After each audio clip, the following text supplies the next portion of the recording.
j'ai pu faire des huîtres de qualité et ñi may liggéeyal j'ai tout le temps des retours, de très bons retours même.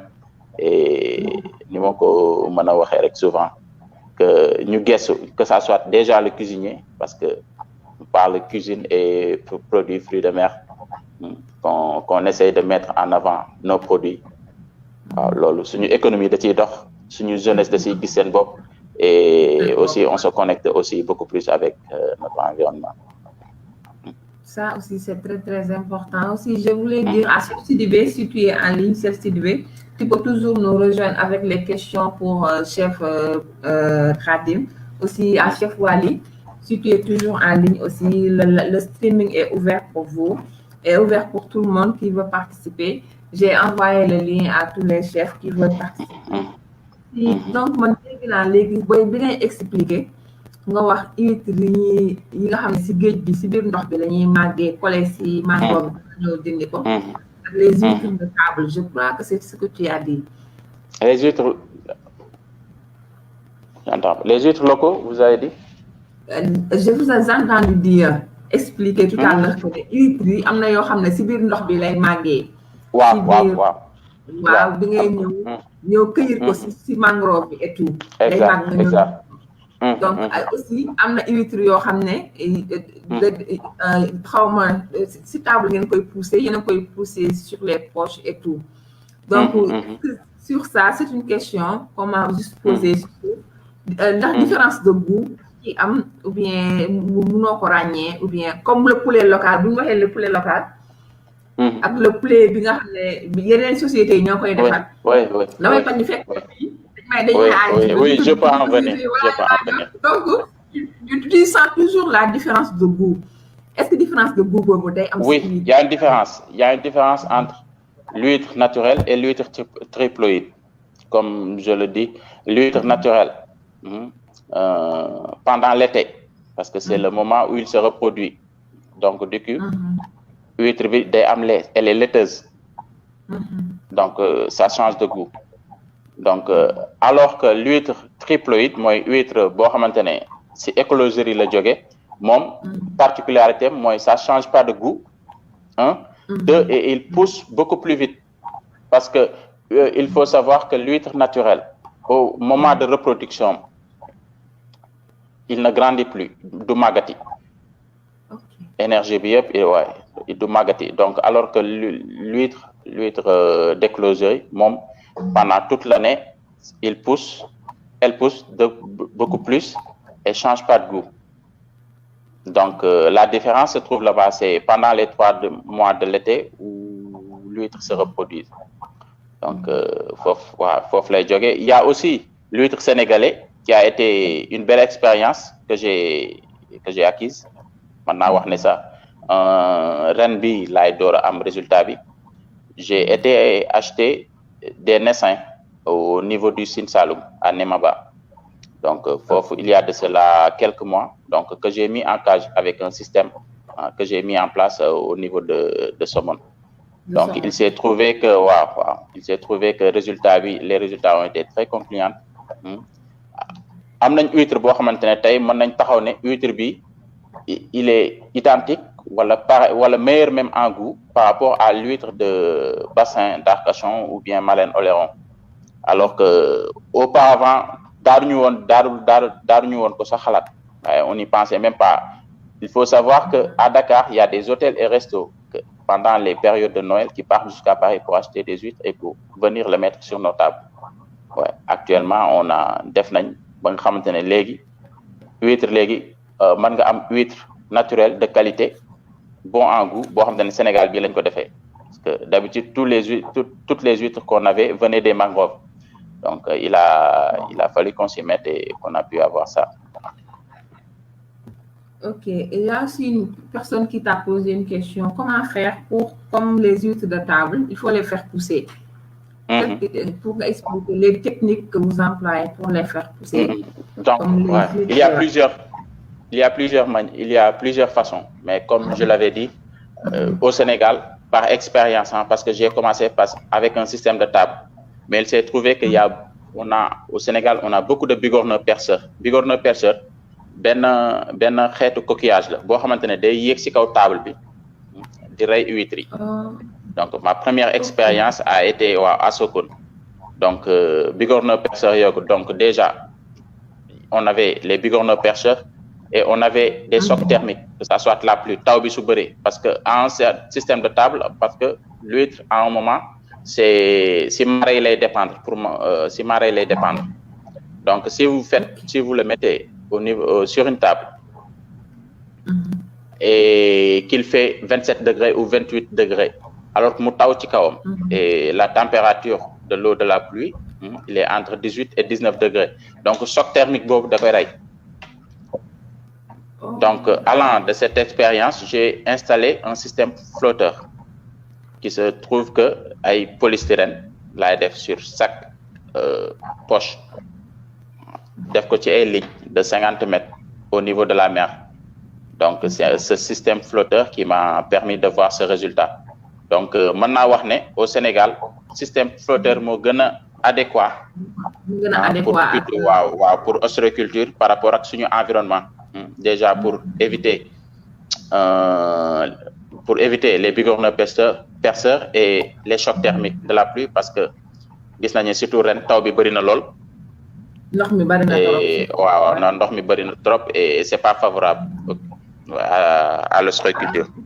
Donc donc les poches aussi, on peut dire que poches yi amul Sénégal, j'ai lépp dama ko importé, mais xam naa ne je travaille avec l'Agence nationale de l'aquaculture, qui est une agence de l'État actuellement, te xam naa dans le futur yu bëri dinañ mën a dugg Sénégal ba ñu bëri mën ci am accessibilité. Mais pour l'instant j'ai importé poches yi, tout ce qui est logistique dama ko importé, que ça soit les poches, les élastiques, les filets et tout. Mais comme naa dans le futur daal dinañ ci gën a mën a développer.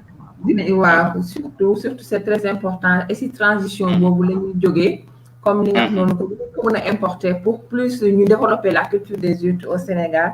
Est-ce que yow am nga yaakaar ne comme li nga si yaakaar développement de la culture des huîtres ndax mën na am Sénégal? Est-ce que tu es positif sur cette idée? waaw am naa si yaakaar lool déjà man rek déjà ak sama expérience je peux dire que li ma ci yaakaaroon sax weesu na ko par rapport. Donc je peux dire que suñu gënee jàppale déjà état bi ak ñi nga xamante ne ñoo ne au-dessus, état bi ak agence nationale de l'aquaculture que je remercie de passage, ak madame la directrice Tening Sène, ñu ngi ñuy jàppale bu baax. waaw mais gëm naa ne am na futur, parce que on a tout ce qu'il faut, comme ni mu koy waxee, on a 700 kilomètres de plage, am nañ ay marigots, am nañ ay lagunes, am nañ géej. Beaucoup de phytoplancton. Il faut savoir que les huîtres se nourrissent de phytoplancton. C'est des algues microscopiques. Donc loolu yëpp am nañ naaj bi nga xam ne huîtres yi moom la soxla pour màgg. En Europe ils en ont 3 mois, nous on en a 12 mois. Donc ñetti weer lañ ci am. Donc ñoom comme ni ma ko waxee fi ñu soxlawee 3 ans pour def huîtres, ñun il nous en faut 9, voire 10.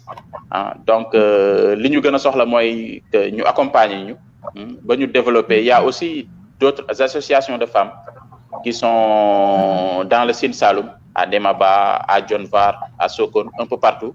Donc ñoom aussi ana mu ngi leen di encadrer. Waaw auparavant dafa newoon c'était des femmes yoo xamante ne c'était juste des récoltrices. waaw dañ doon dem di cueillir si au niveau des mangroves, mais léegi commencé nañ intéressé wu si culture des huîtres. Donc maa ngi échanger ak ñoom ak sama staff bi, sama équipe bi nekk sur place, que je salue de passage, Ousmane Fall, mooy nekk sama directeur. waaw sama Ousmane Fall sama directeur d'exploitation, que je salue, que je me dis que sans ñoom waaw xam naa ne sax duñ yegg si fii, parce que on peut dire ñun ñoo leen coiffé ci kaw, mais ñoom ñoo nekk si terrain bi, que je salue, que je félicite. waaw inchallah. Donc je peux dire que am na avenir baax a baax. te d'ailleurs dégg naa ñu wax ne am na école aquaculture au Sénégal, man je savais pas, et je dirais aujourd'hui, est-ce que yow am nga une idée si école bi pour que peut-être il y a des jeunes restaurateurs yi lay seetaan xëy na bëgg lañ tamit, parce que li ma koy waxee rek on fait tous la formation mais on ne peut pas travailler dans les hôtels, dans les restaurants. Il faut que ñi nekk fii auto-entrepreneur, il faut que ñu si dugg. Est-ce que tamit nga expliquer un peu ndax xam nga école boobu wala loo fa xam pour juste nga motiver les jeunes peut-être ñu bëgg a virer si aquaculture ñu mën a dem foofu. waaw y a une école am na benn école bu tudd Centre national des techniciens de pêche et de l'aquaculture mu ngi ci Thiaroye bi route de Rufisque normalement route de Rufisque Thiaroye man mos naa am benn stagiaire bu fa jógee du nom de madame Fall donc je sais que ñu ngi génnee ay élèves yoo xamante ne c'est des élèves yu brillants yoo xamante ne moom macha allah yoo xamante c'est des amoureux du métier même donc am na école d'aquaculture pour xale yi jeunes yi ko xamul yoo xamante ne moom parce que man ostréiculture laay def mais y a d'autres métiers boo xamante ne pisciculture mu ngi ci biir waaw pisciculture ba léegi mu ngi ci biir donc ils font beaucoup plus y a le tilapia les gambas tout ce qui est gambas donc tout ça se fait donc am na ay sénégalais yu koy def donc juste pour vous dire que am na métiers yoo xamante ne ça doit commencer par là loolu foofu lay commencer métier yu bëri xale yi dañ ci war a intéressé wu ni ma ko mën a waxee métier yu bëri c'est méconnu mais il faut savoir que aquaculture commence en matière de production de produits halieutiques. Aquaculture commence à dépasser même les produits qui viennent de la mer. Donc ça, il faut le savoir. Donc c'est un métier d'avenir. Chef Lamine, bonsoir. Chef Khady, je vous présente Chef Lamine. Chef, bonsoir. Voilà, Chef Lamine, voilà notre invité aujourd'hui. Bonsoir, Sëñ Khady.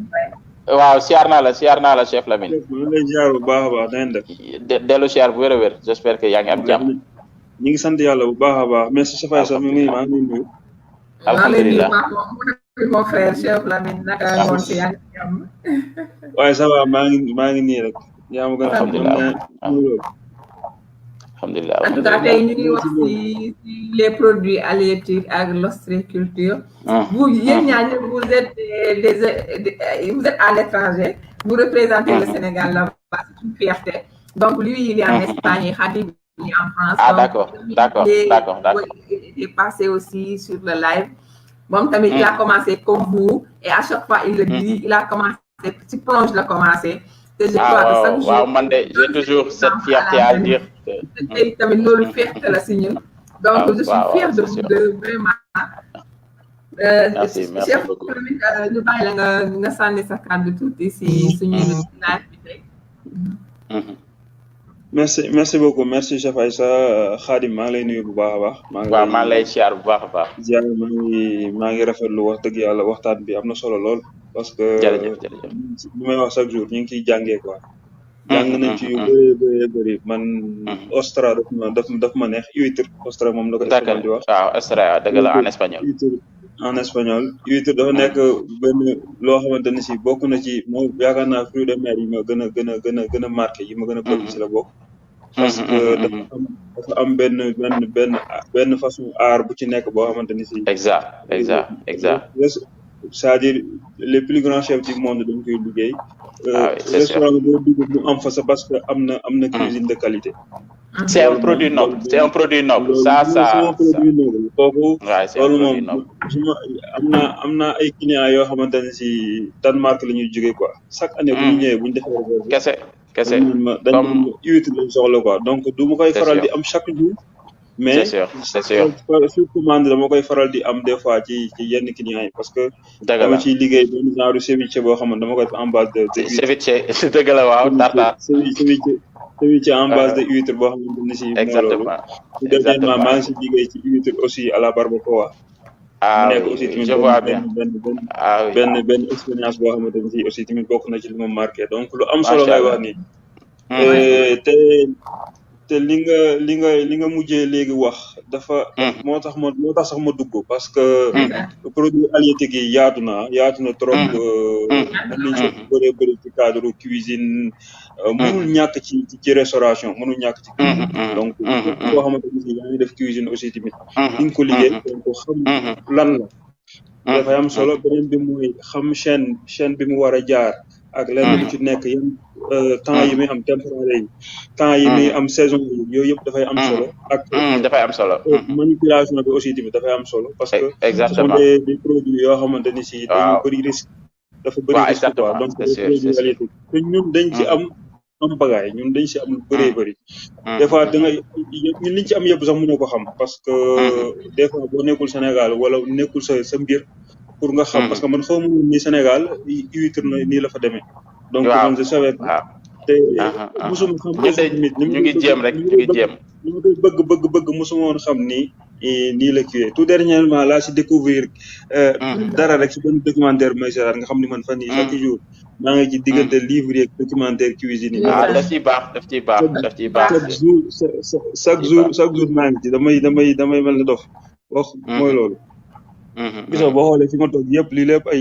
livre rek ay yu kenn xamul macha allah noonu la il faut se documenter comme que temps yi jow moo xëyee ci laay nekk suba ngoon mooy loolu ak documentaire yi mais dafa am solo trop macha allah li ngay wax mooy entrepreneuriat nga fi jàngale entrepreneuriat boo xamante ni si damay wax chaque jour bi ñun ñi nekk Europe xaaru ñu pour ñu ñëw di nekk benn employé ñun ñi nekk Europe xaaru ñu pour ñu ñëw nekk bëgg a tàmbaliwaat à zéro non dañuy xaar pour ñu indi suñu pierre à l'édifice dañuy xaar ñu indi plus parce que il faut qu'on se dise la vérité Europe moo ñu raw bu baax a baax mais lépp lu mu am rek ñun mën nañ ko am changement boobu nag si ñun la war a commencer je le dis souvent te si ñun la war a commencer parce que mënuñu comprendre nga nekk à l'extérieur nekk fa pendant des années yaa xam cuisine nga def yaa xam mécanique nga def yaa xam n'importe quoi loo mën a def mais am na loo fa gis de plus boobu yoo xam ne mën nga ko apporter sa kër sa dëkk moom la ñu soxla ci yow pour ñu indi ko yow loolu je vous assure man de moom nga def li nga def ni dafa am solo trop te incha allahu taala jërëjëf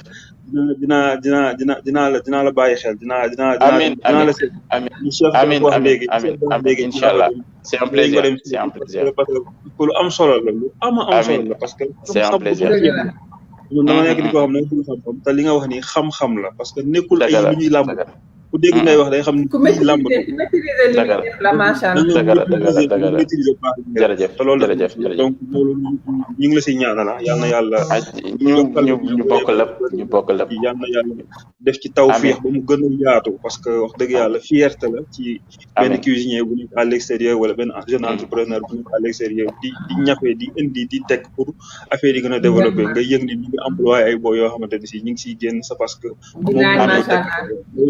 boo xamante ne si vraiment daf ma marqué te xaaruma ko woon ci live bi amiin woon quoi man je pensais que benn cuisinier la boo xam ne dugguma ci commencement bi parce que affaire yi daf ma lien bi moo ma xawoon réer moo tax dugguma ci commencement bi mais wax dëgg yàlla bëgg nañ torop ci loolu beneen bi moom mooy pour loolu ñu valoriser ko il faut que cuisiniers yi jël seen responsabilité il faut que les cuisiniers chef d'af mi ngay wax léegi partout dans le monde les bons cuisiniers se connaissent partout dans le monde les grands chefs se connaissent les grands chefs se connaissent parce que kenn ku ci nekk dafa am muy jox moroom les grands chefs se connaissent parce que dafa am benn dénominateur commun bu ñu am entre ñoom ñëpp mooy la gastronomie locale ñun notre gastronomie locale pour ñu pousse ko il faut que ñu xam exactement ban domaine lañ koy pousser parce que kenn mënu pousse gastronomie ci angle yëpp pour ñu pousse ko ñun li ñu yor il faut ñu xool ñun ci ban domaine lañ koy kiiwee te yàlla dimbali exactement suñuy produit notre nature nous offre beaucoup de produits oui ñun am nañ li ma chef yu baax li ma la ciy tegal rek mooy que ñun cuisiniers ñu gëm suñu bopp déjà gëm suñuy produits xam ne ñun tey kenn du ñëw defaral ñu suñuy produits kenn du ko mettre en avant à notre place déjà xeex bi si ñun la war a commencer ñu gëm ne ñun suñuy produit mën nañ ko teg feneen fu keneen teg produit et man je le dis souvent je préfère nourrir un cultivateur de njagañaaw que dundal benn thaïlandais boo xam ne xawma ko loolu laay wax chaque jour waaw koo xamante ne mu ngi bay dëkk njagañaaw di bay pomme de terre am wala ñebeem man je préfère l'utiliser dans ma cuisine que koo xamante ne xawma ko xamul sax moom Sénégal existe na déjà commencer par ça et de deux là où je suis là j'en parle souvent avec mon patron hein, il me le dit on a des retours des clients boo xamante ne c'est tout le temps cette phrase daf ñuy wax ne les clients nous disent c'est le patron qui parle hein, que on trouve des goûts chez vous qu'on trouve pas ailleurs et ça je me dis que c'est ma plus grande fierté clients dañu ñëw nañ ñun seen cuisine bi dañ fiy trouver ay goûts yoo xamante ne gisuñu ko feneen c'est au niveau régional ah laay wax comme ni ko chef daaf doon waxee sànq donc loolu man dama ci bég boo xamante ne xaw ma fu mu yem tout simplement parce que moom aussi je le remercie de passage parce que il nous a laissé s'exprimer daf ñu bàyyi ñu génnee li ñu am déjà exactement ñu andi suñuy produits on a amené nos produits de chez nous exotiques que ça soit le tamarin le bissap yeneen i produits yu bëri yoo xamante ne comment dirais-je beaucoup de produits sénégalais on l'incorpore ici tout en respectant ñoom seen produit local ñoom seen produit dëkk bi tout en respectant seen produit seen spécialité mais ñu jéem a marier les deux et ça a fait un boom extraordinaire mais lépp lépp suñ ko dimbali il faut que ñun ñi fi nekk ñu ñeme loolu mooy ñu ñeme fusionné il faut ñu ñeme ko ak ni kii il faut ñu ñeme ko sànq rek damay suivre benn forum ma gis benn chef boo xamante ne c'est ici en Espagne Arzak mu utiliser mu defar benn genre sauce boo xamante ne mi ngi ko def ci gerte gu ñëw arachide te moom problème bi mu njëkk a mooy nee na c'est rarement la ñuy découvrir ñoom la ñuy gis gerte bu ñorul bu bees maanaam gerte bu soog a bay gerte bu ñorul donc ñoom bi ñuy gis yëpp ci supermarché dañ koy gis mais mu utiliser def ci benn sauce boo xamante ne si man fi ma toog dama yéemu yow mi sénégalais maa ngi xalaat yu bëri mais dama ni non mais c'est-à-dire pour wax la ni la lépp lañ mën a def te cuisine léegi dafa toll foofu léegi cuisine dafa ibbeeku on peut faire n'importe quoi. Il faut qu'on accepte de réfléchir. Il faut être créatif. Pourquoi pas ñun suñu ruy bi ñu am ruyu sunguf wala ruyu suuf pourquoi pas loolu mënu servir dara dans la haute cuisine. loolu bu ñëwoon histoire force dañ koy utiliser mais ruy bi élément de liaison la man élément de liaison la. ay élément de liaison la pourquoi suñu araw bi laax kese lañ ci war a mën a def pourquoi ñun suñu sànqal bi laaxu bisaab dong lañ ci mën a def y a des choses yoo xam ne chef yi ñoom ñoo koy créé mais créé lañu bonsoir maa ngi bonsoir siyaar naa leen naka bëri nekkul nii dañu war a yem rek fi ñu dañu war a limité wu déedéet te terewuñ kenn nga créé da ngay créé ñu naan kii dafa doful kii dafa nangam ak nangam mais les chefs les plus grands chefs yoo xam ne am na ñoo am ay étoiles Michelin lan moo tax ñu moo leen ko may. mooy juste dañu xool benn affaire bu liggéey ci seen produit loo xamante ne ils sont créatifs. seen maam ñoo ko doon defar ñu jël ko def ci benn affaire bu garaaw yow boo koy seetaan da nga naan kii xanaa dafa dof li mu def man de je me dis suñu ndonay maam am benn explosion de goût boo xamante ne suñu ndonay maam ñun ñoo ko mën a porter. voilà c'est ça quoi donc loolu il faut mën a porter quoi vraiment kontaan nañ trop ci ñoo la gën a bekk chef la live bi gis nañ aussi tamit taxawaay bi yal na yàlla barkeel ko xam naa ni du ñàkk incha allah après contact yi dinañ ko dinañ wax incha allah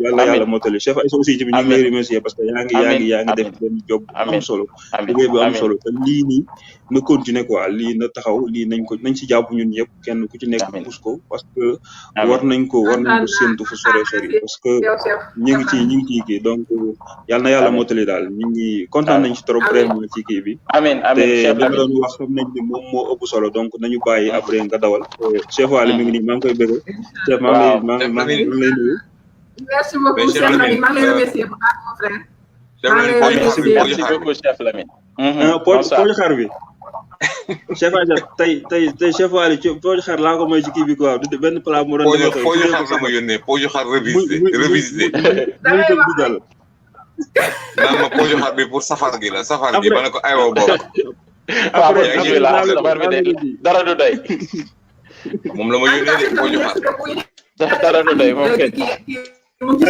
merci beaucoup Khadim allez jërëjëf merci beaucoup et bonne soirée chef Waly maa ngi lay remercier chef Waly bonsoir allo chef Waly oui chef Aïcha waaw man de maa doon bàyyi jël taxi sax pour dem Grand Yoff. non xam nga sànq maa ngi la naan maa ngi doog génn liggéey. ah ok. après dama tey moom li ma daw amul. moo tax dama egsi xam nga sànq may waaj a dugg y avait chef DAF qui était sur une lancée boo xam ne c'était affaire bu am importance ma ne bon xaaral ma profité julli taf dellu si quoi. et chef Khalil. maaleykum salaam chef Khalil siyaar. jaajëf mes respect jaajëf jërëjëf. ñu ngi sant bu baax j'espère que yaa am tawfeex. naka liggéey foofu. alhamdulilah ñu ngi góorgóorlu bu baax a baax. maa ngi doon tuuti quoi di déglu émission mais c'est vraiment important quoi. merci beaucoup jërëjëf. waaw man moom tey woon on a invité chef kii Khadim. on parle aussi des produits halieutiques et de l'ostréiculture. Enfin, j'ai pu prononcer le mot que je dis mal à l'ostréiculture, c'est bien, félicitations. Donc, chef Ali, mën nga ñu wax un peu de ce qu'il fait, auto-entrepreneuriat, chef cuisinier. Il est un international sénégalais qui porte avec fierté le drapeau du Sénégal. Donc, mën nga ñuy wax tuuti ci ce qu'il fait. Chef Khalil, yow taxaw na rek bul dem ñoo ngi ñëw si yow léegi. waaw en fait gis nga man j'ai peut-être xamante wuñu woon. mais je le suivais de temps en temps quoi parce que man dama doon koo xam ne. fépp fu ma gis cuisinier buy yëngatu rek damay dugg sa page xool quoi. bon après quand il m'a envoyé les photos et tout ça ñu ma yor numéro on a discuté ma gis nag nekk pratiquement ñun li nga xam ne moom la ñuy xeex nekk de moom ñu koy xeexal biir France. parce que ça ne sert à rien aussi. Ça ne sert à rien de limiter le combat au Sénégal. Ce serait bien que combat bi génn ñi nekk bitim réew xam ne que ñun on a des produits yoo xam ne dañ ko war a valoriser et puis c'est des produits yoo xam ne quand même dafa riche. xam nga keroog lors du live du ceebu jën maa ngi leen doon expliquer ne que ñun Sénégal suñu gastronomie lu tax mu riche mooy dañoo bëri produits halieutiques. exact c'est sûr. te depuis l'aube des temps suñu maam yi dañu teel a xam nan lañ koy conserver parce que amuñu woon congélation. exactement dañoo teel a def géej dañoo teel a xam nga yooyu yëpp dañ ko teel a def ay keccax ak yooyu yëpp dañ ko teel a def quoi yoxos yi tout ça. dañ ñëfee ba nga xam ne yow di nga ko am en produit séché nga xam ne yenn yi c'est lyophilisé et tout ba mais c'est benn procédé la boo xam ne ñun yàlla dafa def ñun dañ ñëw rek juddu gis ko quoi. exactement donc bu ñu épouser métier bi ba gis ne que procédé boobu taxoon na ba produit yi du yàqu dañ leen di delloo njukkal déjà ñun suñu maam yi parce que c'est sûr avec ñàkkum frigidaire ñàkkum congélateur ñàkkum yëpp ñoom doon nañ ñefe ba saa yoo bëggee yoxos nga am ko saa yoo bëggee sipax nga am ko boo bëggee géej gi koŋ et tout ça yëpp da nga koy am léegi nag jamono dox na ba nga xam ne léegi ñun suñu jàng permettre nañu ñu xam ne que benn chaîne am na benn chaîne alimentaire boo xam ne waruñu koo tagg quoi benn chaîne de froid boo xam ne pour produit halieutique bu jógee waaw bu xasee ba congelé am na benn chaîne de froid boo xam ne waru am rupture bu amee rupture rek xam nga dina indi ay problème quoi après finalement oui ça donne day mujjee ay intoxication alimentaire et tout ça bon yàlla sutural nañu ba nga xam ne xëy na jàng nañ ci tuuti xam nga xam-xam nag da dul doy parce que li ñu jàng au niveau avec les méthodes HACCP permettre na ñu xaw a xam tuuti mais loo xam ne la fu ñu toll dañ ko war a yeesal parce que njàng moo demee noonu njàng mooy loo xam ne saa yu nekk rek da nga war a remettre sa bopp à jour dañu war a remettre à jour suñu jàng suñu xam-xam réinitialiser suñu cerveau yi ki nga xam ne dem na yàgg na bitim réew xëy na jàng na loo xam ne ñun jàngaguñ ko bu échange amee dinañu ko baaxee ñun tamit ñun ñuy toog fii ñu ngi def ay recherche yoo xam ne dina permettre ñoom ñi nekk foofu ñu mun leen jottali li nga xam ne am nañ ko ci évolution wu suñu liggéey ñoom ñu exploité ko jaayee ko tubaab bi xam ne que au niveau de en Afrique y a tel et tel produit buñ ko soxlaa tamit buñ ko soxlaa ñëw jënd ko buñ ko jëndee suñu économie boosté xam nga loolu benn dafa am processus boo xam ne nit ñi dañ koy xeeb mooy nga jël ñebe bi fii transformé ko ba mën koo jaay tubaab bi ne tiens ñebe bi Sénégal la jóge xaaral ma dem jëndi ko Sénégal bu ko jëndi jee Sénégal comme koy jëndi jee béykat la boo xam ne peut-être mi ngi doon am 10 000 francs tous les 3 mois yàlla def mu am ku ñëw di jënd ci moom 100 000 francs ci d'un seul coup par exemple xam nga yow rendre nga ko service sans xam ko oui ça le nourrit son métier voilà moo tax sànq li ngay wax dafa am solo li nga ne nga liggéey ak soble bi jóge ci gën gi neew ak kii moo la gën a xam nga dafa am solo loolu mooy suñu en fait c'est notre combat de tous les jours quoi c'est aider les agriculteurs yi nekk fii ba lépp li nga xam ne ñu ngi koy def ñu sublimer ko mën koo jaay sur le plan international d'abord sur le plan national parce que fa lay commencer et puis après ñu mën koo jaay au niveau international mais tout en labellisant ce produit parce que il faut pas qu'on reste dans le stade bi ñu nekkoon quoi c'est-à-dire stade bu yàgg boobu mooy jël rek saam jaay non nañu commencer di produire